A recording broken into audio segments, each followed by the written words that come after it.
शिव पुराण के अनुसार रामेश्वर नामक ज्योतिर्लिंग के आविर्भाव तथा महत्तम का वर्णन सूत जी कहते हैं ऋषियों में।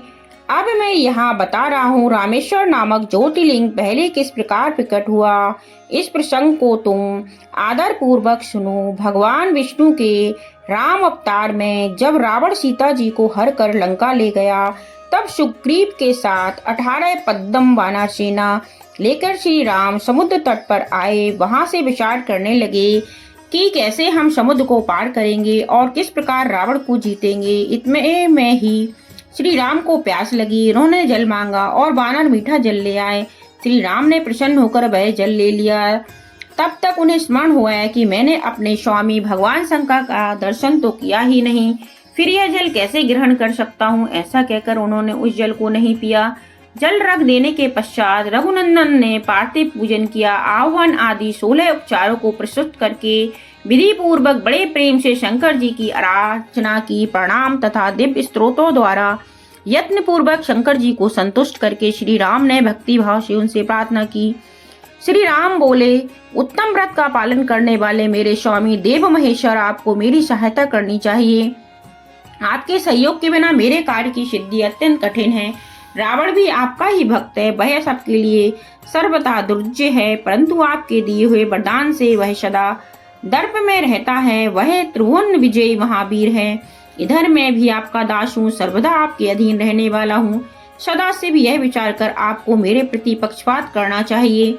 सूत जी कहते हैं, इस प्रकार प्रार्थना और बारंबार नमस्कार करके उन्होंने उच्च स्वर से जय शंकर जय शिव इत्यादि का उद्घोष करते हुए शिव का स्तवन किया। फिर उनके मंत्र के जप और ध्यान में तत्पर हो गए। तत्पश्चात पुनः पूजन करने के स्वामी के आगे नाचने लगे। उस समय उनका हृदय प्रेम से द्रवित हो रहा था। फिर उन्होंने शिव के संतोष के लिए गाल बजाकर अव्यक्त शब्द किया। उस समय भगवान शंकर उन पर बहुत प्रसन्न हुए और वे ज्योतिमय महेश्वर वामांग भूता पार्वती तथा पार्षद गणों के साथ शास्त्रोक्त निर्मल रूप धारण करके तत्काल वहां प्रकट हो गए। श्री राम की भक्ति से संतुष्ट चित्त होकर महेश्वर ने उनसे कहा, श्री राम तुम्हारा कल्याण हो, वर मांगो। उस समय उनका रूप देखकर वहां उपस्थित हुए सब लोग पवित्र हो गए। शिव धर्म परायण श्री राम जी ने स्वयं उनका पूजन किया। फिर भांति भांति की स्तुति एवं प्रणाम करके उन्होंने भगवान शिव से लंका में रावण के साथ होने वाले युद्ध में अपने लिए विजय की प्रार्थना की।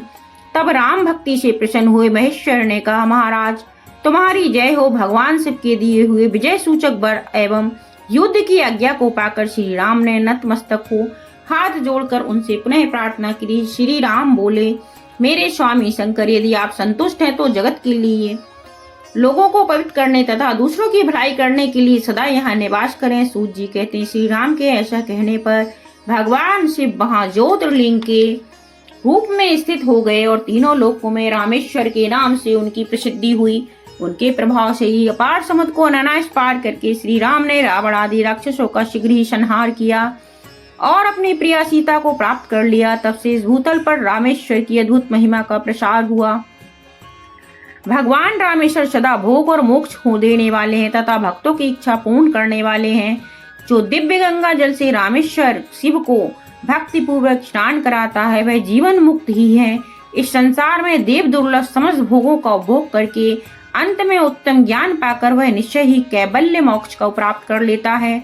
इस प्रकार मैंने तुम लोगों से भगवान शिव के रामेश्वर नामक दिव्य ज्योतिर्लिंग का वर्णन किया, जो अपनी महिमा सुनाने वाले के समस्त पापों को अपहरण कर लेने वाला है। बोलो नागेश्वर ज्योतिर्लिंग की जय हो, जय हो, जय हो। बोलो रामेश्वर ज्योतिर्लिंग की जय हो, जय हो, जय हो।